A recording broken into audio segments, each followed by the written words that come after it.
Let us learn reasons for child labor and efforts for abolishing child labor.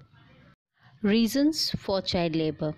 The condition of children under labor is extremely bad in the country.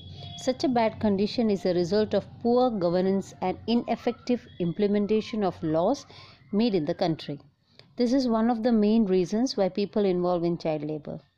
Poverty, illiteracy among parents, family, that is big family, family requirements, unemployment of adults in family, desire to increase family income are among the chief reasons for children to enter into child labor. Sometimes children are sent to bigger cities for work, or they are kidnapped, or they become victim of child trafficking. Hunger and shelter forces such children to enter into child labor. Sometimes children who have fled their house and have taken shelter in the house of their relatives or acquaintances are forced to enter into labor as a compensation for staying there. Reason for more demand of children as laborer. Child labor is the cheapest factor of production. Compared to adult, more work can be taken from children, that too by giving lesser wages. Unlike adult employees, the children are ignorant and not united. Due to lack of unity, they can neither raise their voice nor can they protest. As a result, child laborers can be easily exploited in various ways and they would not even know that they are getting exploited. Many times adults refuse to work in hard and hazardous conditions. Children can be easily bribed to work there by paying little wages. Children can be forced to work for more hours over the scheduled time either by threatening or tempting. Child laborers are easily available.